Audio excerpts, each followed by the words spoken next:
জাতীয় নিরাপত্তার স্বার্থে বিশ্বের প্রায় প্রতিটি দেশেরই রয়েছে নিজস্ব এক বা একাধিক গোয়েন্দা সংস্থা। সেগুলোর থেকে কিছু গোয়েন্দা সংস্থাকে রীতিমতো সমীহ করে চলে বাকিরা।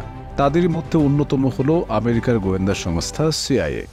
বিশ্বের সেরা এই গোয়েন্দা সংস্থার প্রধান হলেন প্রবীণ কূটনীতিক উইলিয়াম বার্নস। সম্প্রতি তাকে নিয়ে বেশ আলোচনা সমালোচনার ঝড় উঠেছে। মধ্যপ্রাচ্যে চলমান অস্থিতিশীলতা বিষয়ক বিশ্লেষকদের মতে বর্তমানে মধ্যপ্রাচ্যে মার্কিনী শক্তির প্রধান হিসেবে বিবেচনা করা হচ্ছে এই সিআইএ প্রধানকে। গাজা যুদ্ধ ইস্যুতে মার্কিন যুক্তরাষ্ট্র এবং ইসরায়েল উভয়ই কয়েক দশকের মাঝে সবচেয়ে খারাপ সময় পার করছে এখন। তবে এর মাঝে একজন গুরুত্বপূর্ণ আমেরিকান কর্মকর্তা নীরবে মধ্যপ্রাচ্য জুড়ে ওয়াশিংটনের যোগাযোগের লাইন উন্মুক্ত রেখেছেন। তিনি হলেন সেন্ট্রাল ইন্টেলিজেন্স এজেন্সির পরিচালক উইলিয়াম বার্নস। উইলিয়াম বার্নস একজন কূটনীতিক এবং আরবি স্পিকার। সম্প্রতি মার্কিন প্রেসিডেন্ট জো বাইডেন যখন ইসরায়েলে প্রায় ৩৫০০ বোমার চালান বন্ধ করে একটি রাজনৈতিক অগ্নিঝড় শুরু করলেন, বার্নস তখন কাতারি এবং মিশরীয় মধ্যস্থতাকারীদের সাথে কায়রোতে অবস্থান করছিলেন।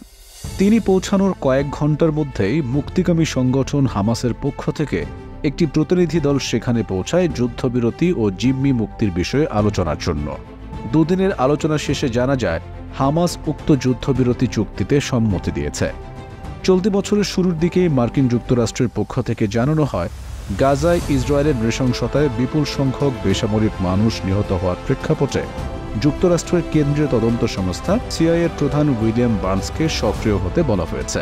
এমনকি ইসরায়েল ও হামাসের মধ্যে একটি উচ্চাভিলাষী চুক্তির মধ্যস্থতায় প্রধান হস্তক্ষেপ তারই থাকবে বলে জানানো হয়। এ থেকে বোঝা যায় মার্কিনী শক্তি প্রয়োগের ক্ষেত্রে সিআইএ প্রধানের অবস্থান কোথায়। হোয়াইট হাউস ক্রমবর্ধমানভাবে ব্যাপক বেসামরিক হতাহতের বিষয়ে অত্যন্ত উদ্বিগ্ন। ফিলিস্তিনি সাধারণ মানুষের শেষ আশ্রয়স্থল দক্ষিণ গাজার শহর রাফাতে স্থল আক্রমণ শুরু করার পর থেকে যুক্তরাষ্ট্র আরও বেশি উদ্বিগ্ন হয়ে উঠেছে। বাইডেনের দৃষ্টিভঙ্গি হল গাজায় যত যাই হোক তারপরও সর্বোচ্চ সংখ্যক জিম্মিকে মুক্তি দেওয়ার চুক্তি করতেই হবে। তবে এক্ষেত্রে মার্কিন গোয়েন্দা প্রধানের কাছে বিষয়টি পুরস্কার এবং শাস্তির সংমিশ্রণ ছাড়া কিছুই নয়। মিশরের সাবেক পররাষ্ট্রমন্ত্রী আমর মুসার মতে বার্নস একজন ফলাফল পাইয়ে দেওয়ার মতো মানুষ এবং সেরা মার্কিন কূটনীতিকদের একজন। মুসার মতে তার সম্পৃক্ততা মার্কিন যুক্তরাষ্ট্রের একটি স্বীকৃতি যে গাজা যুদ্ধ এবং ওয়াশিংটনের ইসরায়েলের প্রতি সমর্থনের কারণে মধ্যপ্রাচ্যে ক্রোধ উস্কে দেওয়া মার্কিন যুক্তরাষ্ট্রের খ্যাতি এবং বিশ্বাসযোগ্যতাকে এক সুতোয় বেঁধেছে।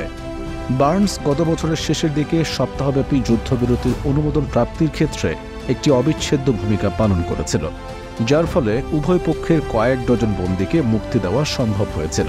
বার্নসকে এই মুহূর্তে মধ্যপ্রাচ্যের সবচেয়ে বিশিষ্ট মার্কিন কর্মকর্তা বলে মনে করা হচ্ছে।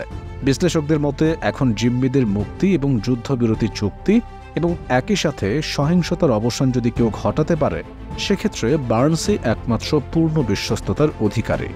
এদিকে গোয়েন্দা প্রধান হিসেবে সিআইএ পরিচালকের ভূমিকা তাকে মর্যাদাপূর্ণ ব্যক্তিত্ব ধরে রাখতে এবং একই সাথে ইসরায়েলের বহিরাগত গোয়েন্দা সংস্থা মোসাদের সাথে সরাসরি মোকাবেলা করতে সাহায্য করে।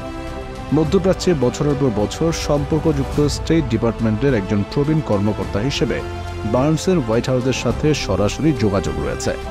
এটি তাকে মধ্যপ্রাচ্যের রাজনীতিতে উচ্চ স্তরের কর্মকর্তাদের সাথে সরাসরি সংযোগ রাখতে সহযোগিতা করছে। ন্যাশনাল সিকিউরিটি কাউন্সিলের মুখপাত্র জন কির্বি শুক্রবার বলেছেন, সারা বিশ্বে সিআইএ প্রধানের সম্পর্ক রয়েছে এবং সেই সম্পর্কগুলি এখানে গুরুত্বপূর্ণ প্রমাণিত হচ্ছে, কেননা তিনি সেই সম্পর্ক ব্যবহার করেই জিম্মিদের বাড়িতে নিয়ে যাওয়ার চেষ্টা করছেন।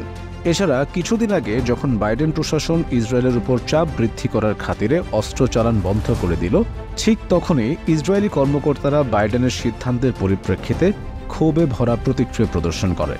তার যুক্তি ছিল যে ইসরায়েলে অস্ত্রের চালান ব্যাহত করা হামাসের কাছে এমন একটি ভুল বার্তা দিয়েছে যখন যুদ্ধবিরতির আলোচনা একটি জটিল পর্যায়ে ছিল। এই পরিস্থিতিতে বার্নস ইসরায়েলে যে সম্মান অর্জন করেছেন তা ব্যবহার করে ইসরায়েলকে সতর্কতা এবং সমর্থনের আশ্বাস উভয়ের জন্য ডিজাইন করা বার্তা দেওয়ার মাধ্যমে তার পারদর্শিতা প্রমাণ করেছেন।